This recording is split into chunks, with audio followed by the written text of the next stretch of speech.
Welcome to the second in our series, Where is God in the Dark Places? Today, God's promise in the darkness from 2 Corinthians chapter 12, verses 7 to 10. John R.W. Stott said, I would suggest that some form of suffering is virtually indispensable to holiness. A.W. Tozer said it differently, God seldom uses a man greatly until he first hurts him deeply. Paul had the experience of a thorn in the flesh in our passage, crying out to God, God, please take me out of the pain. But God is going to give a promise in the pain. Hear the text.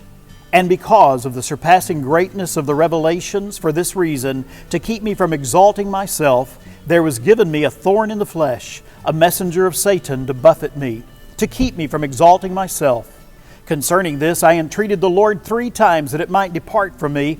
And He said to me, My grace is sufficient for you, for power is perfected in weakness.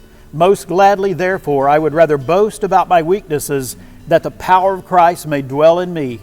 Therefore, I am well content with weaknesses, with insults, with distresses, with persecutions, with difficulties for Christ's sake. For when I am weak, then I am strong. Sometimes we think that it is only the enemy that brings the dark places, that God is the author of all of our happiness and the enemy, Satan, the author of all of our pain. However, John MacArthur said, most people want to wander through life thinking that God brings all the good times and the devil brings all the bad times, and don't understand that the bad times come at the will of God just like the good times. And the bad times are by God's design far more productive than the good times. God has a purpose in our pain. When I go by I-30 and watch them building bridges from either side of the Trinity, I often wonder, are they ever going to meet in the middle? What if one guy on one side was just a little bit off? I can't see the end of the design, nor can we now, but God has a design. Here's how He uses our pain. First of all, the apostle said, I could have exalted myself. God had so blessed this apostle. The apostle could think, I'm sufficient in myself. But God said, look, I'm going to give you this thorn in your flesh, whether it's an eye illness, whether it's some kind of malaria, some other kind of issue, something that was so painful to the apostle that he said, God, if you'll take this away, I can serve you more effectively. God said, listen, I have a design in that. God uses the dark places to humble us, to take away our self-sufficiency. God is opposed to the proud, but gives grace to the humble. He uses dark times to humble us. Secondly, God uses the dark places to pull us to Himself. When we are going through the most difficult times, those are moments when we turn to God in prayer. 3 times Paul cried out to God. 2 times God was silent. The 3rd time God listened and gave a response.